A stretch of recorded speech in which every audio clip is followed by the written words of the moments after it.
In Delhi's High Court, where judges usually debate constitutional principles, complex commercial disputes, and high stakes litigation, two very different pairs of Hawaii chappals were examined by a division bench. Yes, you heard that right. The Delhi High Court compared the ridges of two different slipper models, and what emerged was a surprising, fascinating case about art, originality, and the law protecting even the most everyday objects, examining its aesthetic value.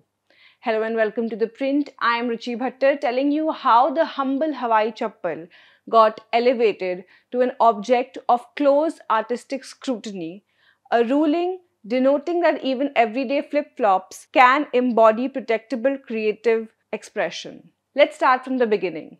Relaxo, the maker of popular Bahamas slippers, accused Aqualite of producing blatant replicas, in fact copying its patented design, particularly the little side ridges running around the slipper's sole. In October 2021, the single-judge bench of Delhi High Court agreed that Relaxo had demonstrated a prima facie case, and it granted an interim injunction which essentially restrained Aqualite from manufacturing or selling the allegedly infringing slippers.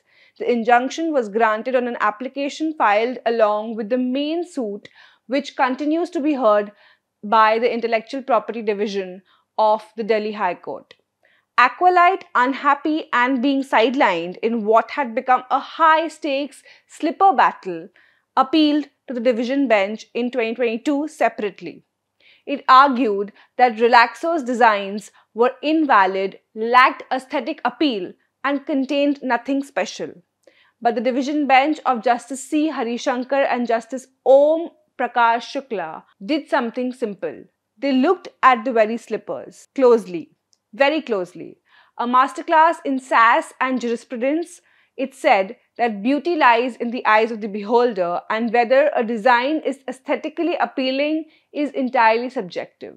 Elaborately, a design, the High Court said, doesn't have to be beautiful to be registrable. It just needs a distinct visual appeal.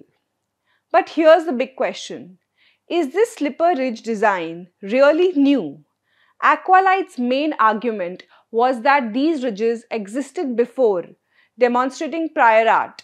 Under Section 22(3) of the Designs Act 2000, Aqualite challenged the validity of this design registration, arguing that the designs lacked novelty and were anticipated by earlier publications.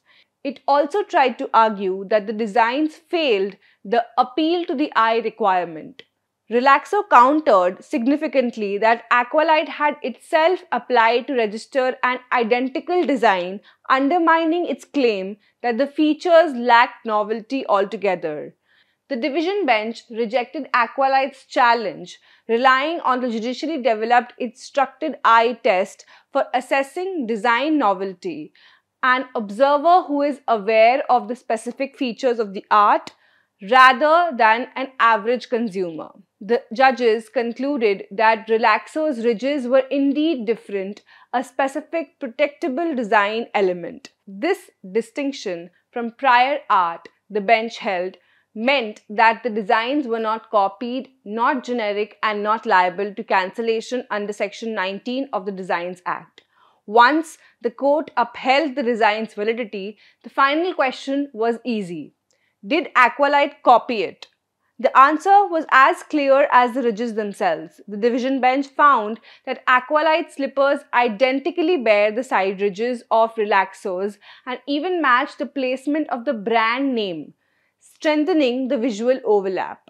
With design validity established and copying evident, the court dismissed Aqualite's appeal, formally recognizing that even the unassuming Hawaii chappal can carry a legally protectable artistic signature.